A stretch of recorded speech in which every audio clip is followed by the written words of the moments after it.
The Story of Ruth from God's True Word. Long ago in the land of Judah, people went hungry because there wasn't enough food. Elimelech, his wife Naomi, and their 2 sons moved to the country of Moab, where there was plenty of food for everyone. Then a sad thing happened. Elimelech died, but Naomi still had her 2 sons. They grew up and married women named Orpah and Ruth. But then Naomi's sons died too.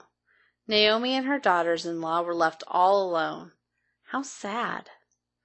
Naomi decided to go back to her own country, so she packed her things and started off to Bethlehem.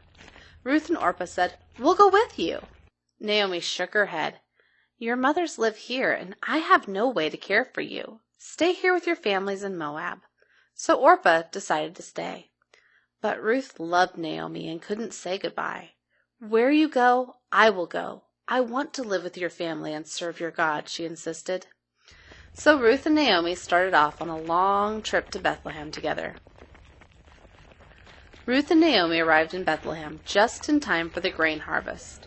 The little town bustled with excitement as workers cut the grain and stored it for winter. Ruth said, "I'll go into the fields and gather the grain the workers leave behind." Naomi was too old to gather food for herself, so she was glad for Ruth's help. Ruth worked hard in the fields all day, picking the grain, putting it in her bag, picking the grain, putting it in her bag.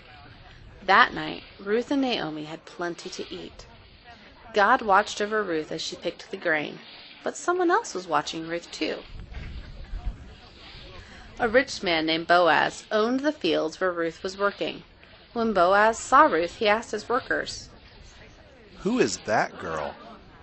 "That's Ruth, Naomi's daughter-in-law," they said. "She's been working hard in the fields all day long." Thought Boaz. Naomi is a relative of mine. I should help this woman who is so kind to her mother-in-law. So he told his men to be kind to Ruth. "Don't tell her to go away," Boaz ordered. "You could even drop some extra grain for her to gather. Be kind to her and don't let anyone bother her." Boaz decided to talk to Ruth. "You may gather grain in my fields, Boaz said. and when you get hungry or thirsty, come share my food and water." Ruth bowed her head to thank Boaz. "Why are you so kind to me?" she asked. Boaz said, "I've heard all about how you've helped Naomi. You left your own mother and father to come here with her. May God bless you for all the good things you've done." So Ruth continued to gather grain in the fields that belonged to Boaz. One day, after Ruth came home, Naomi said, "It's time you had a home of your own. Here's what you should do. Put on your perfume and your best clothes. Boaz will sleep beside his grain tonight. After he goes to sleep, quietly lie near his feet. Then he'll know you want his protection."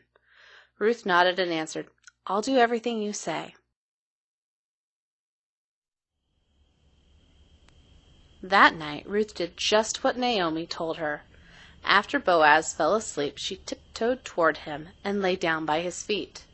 In the middle of the night, Boaz woke up with a start. There was a woman lying near his feet. "Who are you?" "I'm Ruth," she answered. "Please protect me because we belong to the same family. Please take care of me." "The Lord bless you. I will take care of you." When Boaz and Ruth got married, everyone celebrated. People came from all over Bethlehem to join in the party. What a feast they had! Naomi glowed with happiness because God had given her a new family. Before long, a little grandson was born. Ruth, Naomi, Boaz, and little Obed loved God and loved each other. When Obed grew up, he had a son named Jesse, and when Jesse grew up, he became the father of King David. All these good things happened because Ruth, Naomi, and Boaz helped each other, and that's just what families are supposed to do.